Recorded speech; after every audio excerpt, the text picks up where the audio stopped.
When Henry Fleming joined the army, he dreamed of becoming a daring hero in the American civil conflict.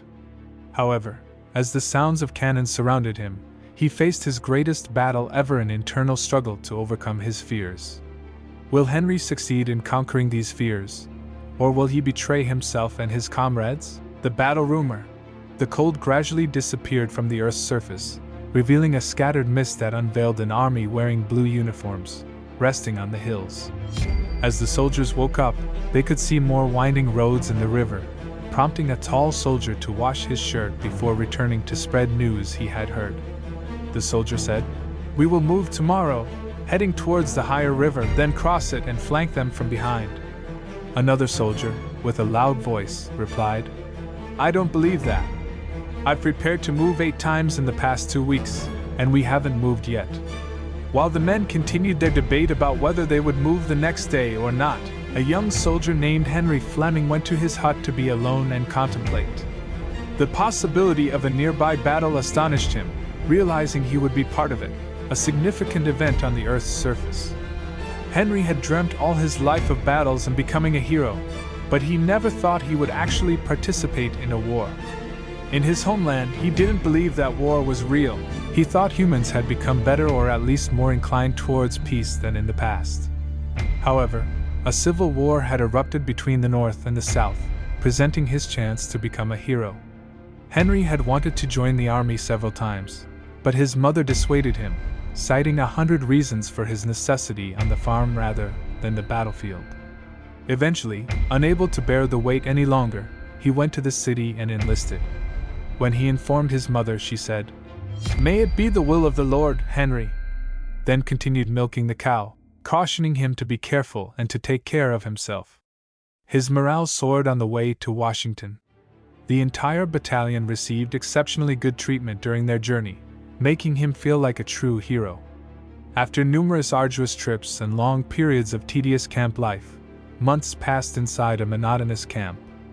In the camp, there was no struggle with death.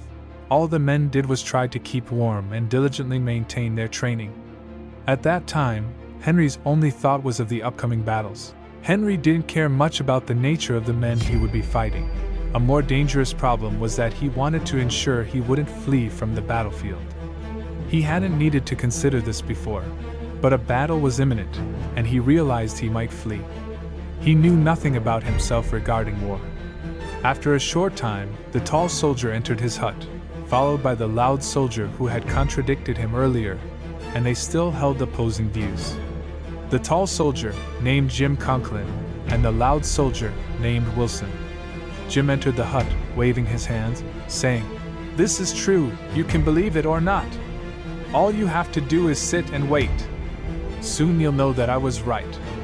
Wilson asked. "Well, you know everything in this world, don't you?" Jim replied sharply. "I didn't say I know everything in the world." As he started gathering his belongings into his backpack, Henry watched them anxiously and finally asked Jim, "Are we really heading into a battle, Jim?" Jim responded, "Certainly there's a battle. Just wait until tomorrow, and you'll witness one of the biggest battles ever." "Just wait." Jim spoke about other fortresses and battles he had heard about.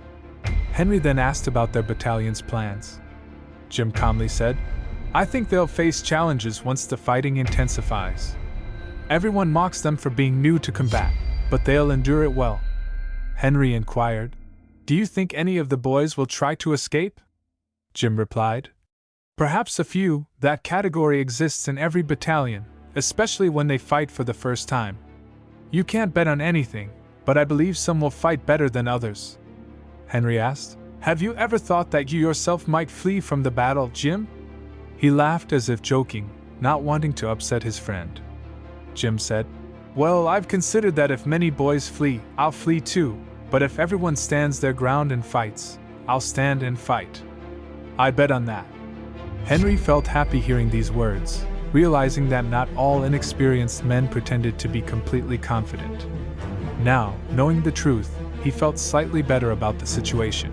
Henry's fears. On the following morning, Henry discovered that Jim was mistaken. There was no fight that day. Many other men mocked Jim, leading to a physical altercation with a man from Chatfield Corners. Wilson, the loud soldier, also engaged, and it was the sergeant who ended the brawl. Meanwhile, Henry remained uncertain about himself. Henry pondered this for days, worried he might flee at the first sign of battle.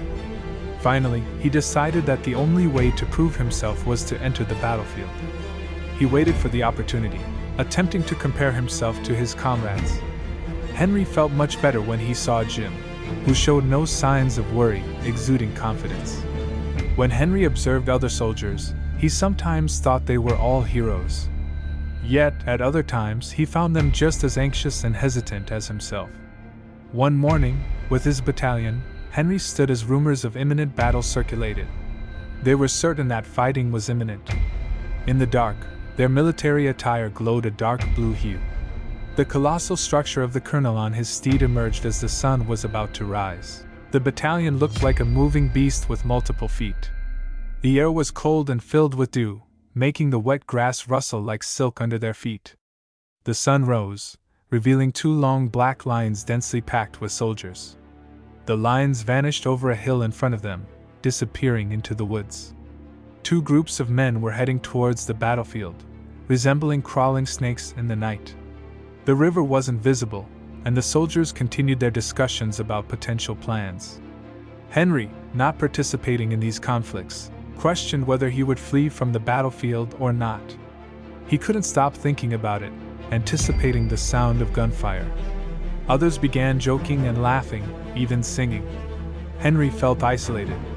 As darkness fell, the soldiers divided into units, entering the fields to camp. The tents looked like strange plants, and the campfires dotted the night like red flowers.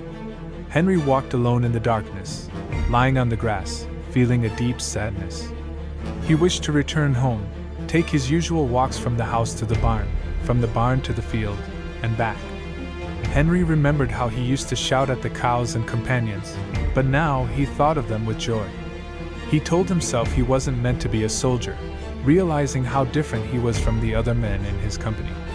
Henry heard rustling in the grass, saw the soldier with the loud footsteps, and he called, "Wilson!" Wilson replied, "Hello, Henry, is that you?" "What are you doing here?" Henry said, thinking. Wilson began talking about the upcoming battle they believed they would join soon. "We'll get them this time.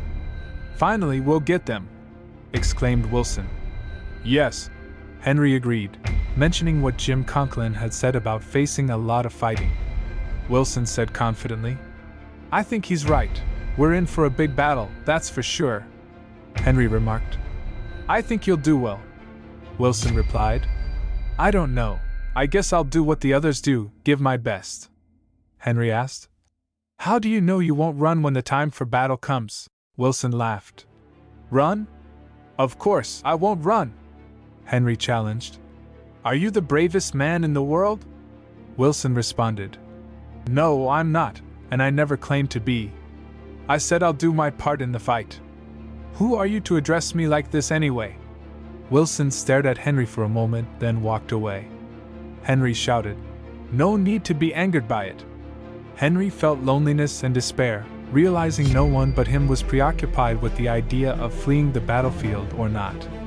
He felt estranged, returned to his tent, and lay down next to Jim, who was sleeping. In the darkness, Henry saw the fear that would make him run while others fought. He knew he couldn't face this monster, staring at the reflection of the fire on his tent until anxiety overwhelmed him, and he fell asleep.